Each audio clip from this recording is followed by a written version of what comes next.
नमस्कार विद्यार्थियों। आज हम स्वप्न वासव दत्तम भाग 5 पढ़ेंगे। भाग 4 में हमने ये देखा था कि अवंतिका वेशधारी वासवदत्ता और योगेंद्रायण एक आश्रम में प्रवेश कर रहे हैं जहाँ से लोगों को हटाया जा रहा है। अब प्रश्न यह उपस्थित होता है कि ये वासवदत्ता और जो योगेंद्रायण हैं ये कहाँ से आ रहे हैं और इनके आश्रम और इत्यादि एक महारानी के वासवदत्ता जो महारानी है उसके यहाँ आने का क्या प्रयोजन है। तो इस कथानक की एक बार हम पृष्ठभूमि को देख लेते हैं। उदयन नाम के एक राजा हैं जो वत्स देश के राजा हैं। उन्होंने अवंतिका के जो राजकुमारी है वासवदत्ता उसके साथ विवाह किया। विवाह के बाद में वह बहुत सुंदर थी तो उनके प्रति उसकी विलासिता बहुत बढ़ती गई और राज्य का भार उन्होंने मंत्रियों पर ही छोड़ दिया और वहाँ छोड़कर वह आखेट इत्यादि में आसक्त हो गए। और इसका परिणाम स्वरूप ये हुआ कि इस अवसर का लाभ पाकर जो उनका शत्रु था उदयन का आरुणि, उसने आसपास के जो राज्य हैं और उनके राज्य के जो अंश थे उनके ऊपर अपना आधिपत्य स्थापित कर लिया। अब जो अपहृत राज्य थे उनको पाने के लिए मगध देश के जो राजा दर्शक हैं उनकी जो सहायता है उसकी उनको बहुत आवश्यकता थी। यह बात उदयन ने तो नहीं समझी, लेकिन उनके जो विश्वास पात्र जो मंत्री थे योगेंद्रायण और रुमणवान इत्यादि ने इस बात को समझा। तो उन्होंने एक योजना बनाई कि जब यदि उदयन का विवाह महाराज दर्शक की बहन पद्मावती के साथ हो जाए तो वैवाहिक संबंध स्थापित होने के बाद में वे हमारी सहायता अवश्य करेंगे। तो इसीलिए जब तक वासवदत्ता है तब तक तो उदयन किसी और से विवाह करेंगे नहीं। तो उन्होंने योजना बनाई कि एक लावणक गांव में आग लगवा दी और ये अफवाह फैला दी कि वासवदत्ता और योगेंद्रायण दोनों जलकर मर गए। उस समय महाराज उदयन आखेट के लिए गए हुए थे। तो जब वह लौट कर आते हैं तो उनको ये सूचना पाते ही बहुत ज़्यादा विह्वल हो जाते हैं वो और आग में ही जल के मरने को तैयार हो जाते हैं। परंतु उनको मंत्री समझाते हैं कि आप ऐसा मत कीजिए। हम वासवदत्ता या तो मतलब थोड़ा उनको समझाते हैं कि आप इस तरह से मत कीजिए। और उधर फिर अवंतिका का वेश धारण करके वासवदत्ता और उधर सन्यासी का रूप धारण करके योगेंद्रायण घूमते फिरते राजधानी राजगृह के आश्रम में पहुंचते हैं और वहीं से प्रथम अंक प्रारंभ हुआ था जिसको हमने पिछली बार थोड़ा बहुत पढ़ा था।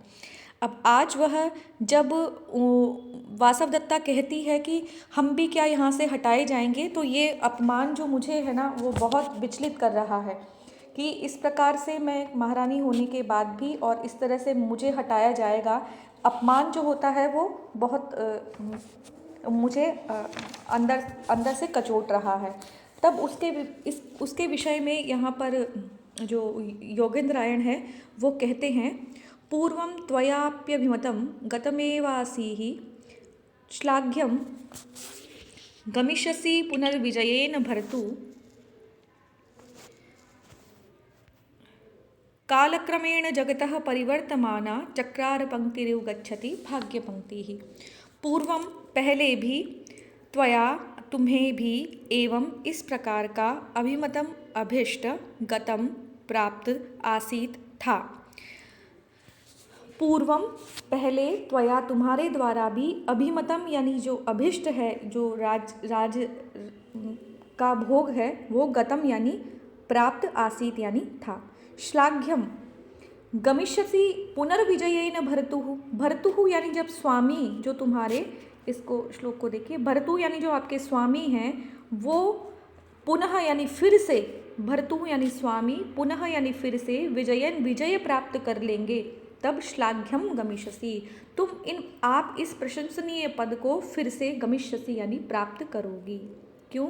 इसके लिए फिर वो एक पंक्ति देते हैं, कालक्रमेण जगतः परिवर्तमाना, काल के क्रम से जगतः संसार जो है वो परिवर्तित होता रहता है। कैसे? चक्रार पंक्तिरिव गच्छति भाग्य पंक्ति।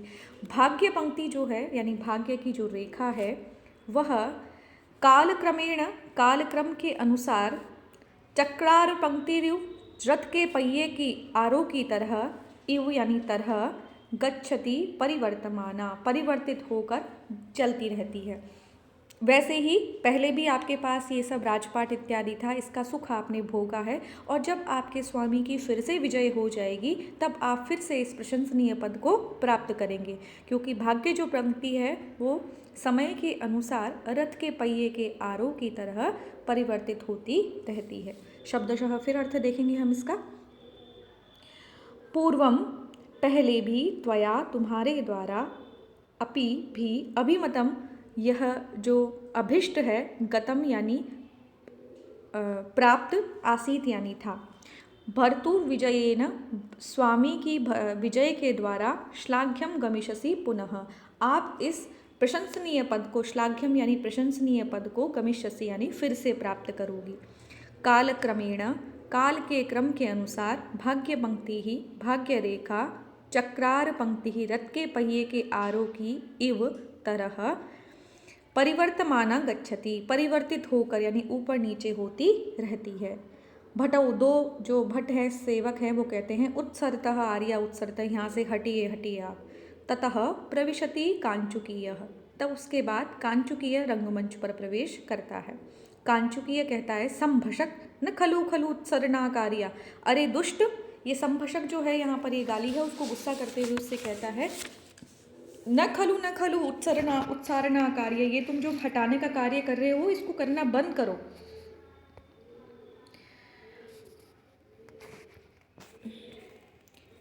उसके बाद परिहर्तु भवान नृपापवादम न परुषाश्रम वाशिषु प्रयोज्यम, नगर परिभवान विमुक्तु मेते वनम विगम्य मनस्विनो वसंती।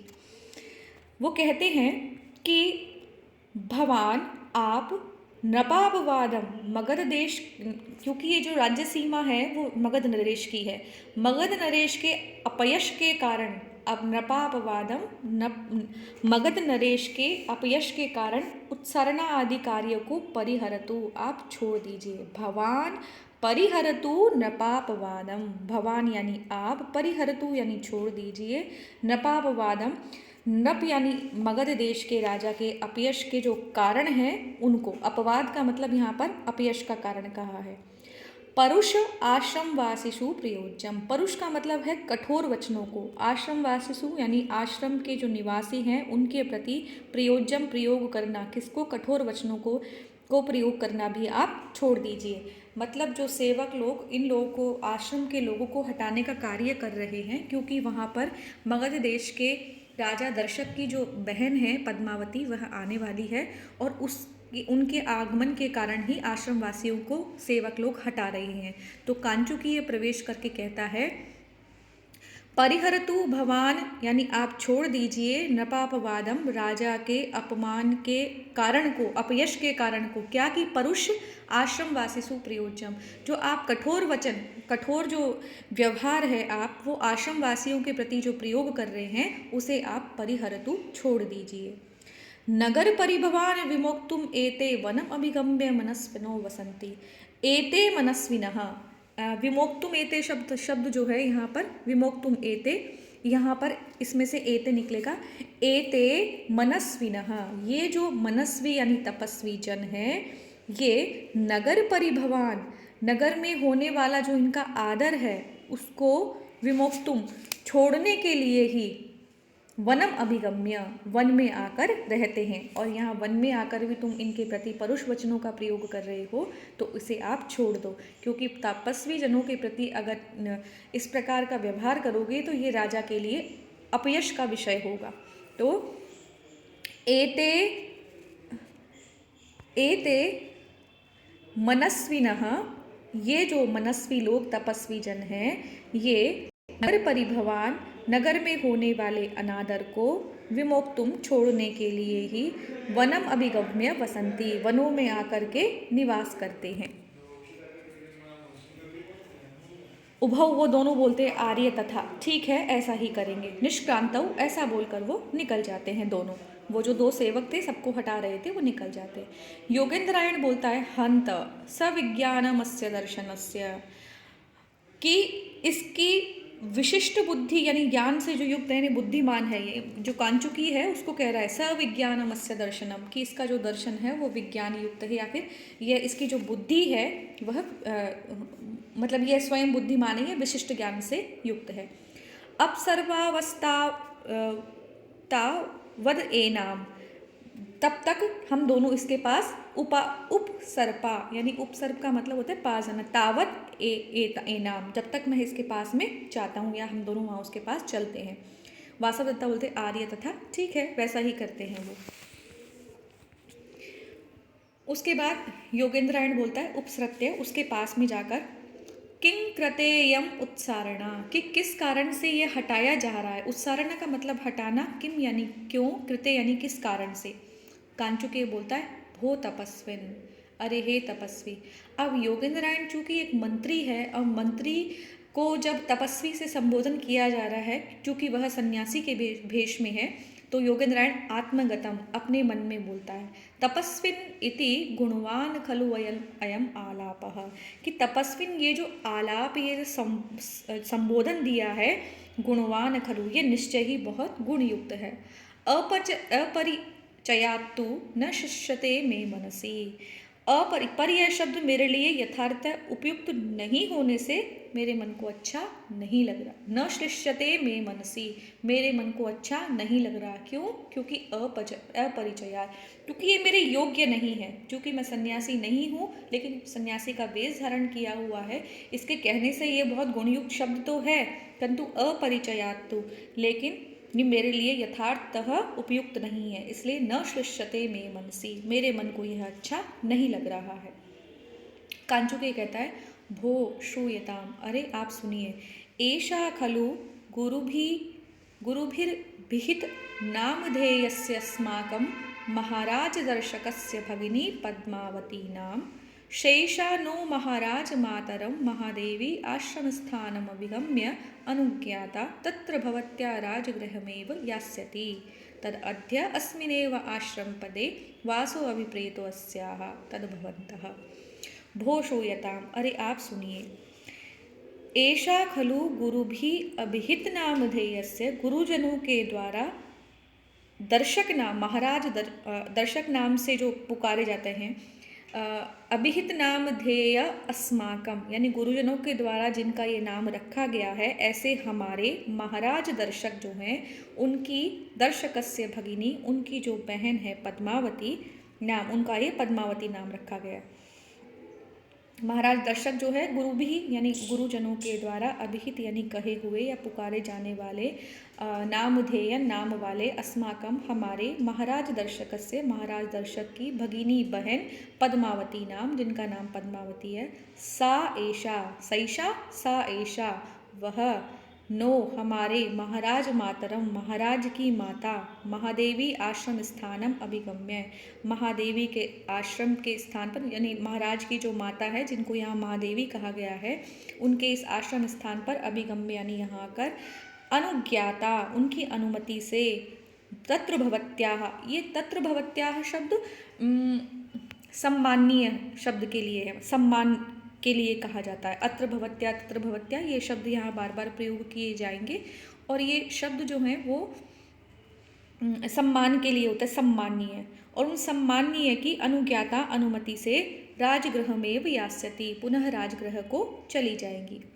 तद अद्य, अतः आज, अस्मिन एव आश्रम पदे, इन्हीं आश्रम में, वासो यानी रहना, अभिप्रेतो अस्याः, इसका आज आश्रम में रहना ही अभिप्रेत है।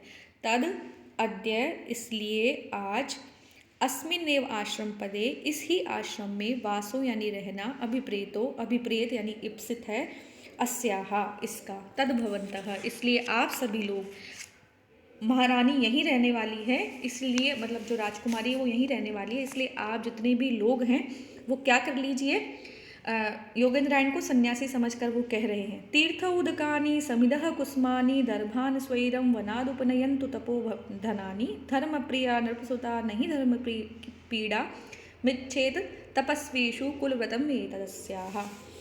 तीर्थ उदकानि भवन्तः यानी आप लोग, तपोधनानि, ये जो द्वितीय पंक्ति में है, तपोधनानि तपस्या के साधन, तपोधनानि तपस्या के साधन, क्या?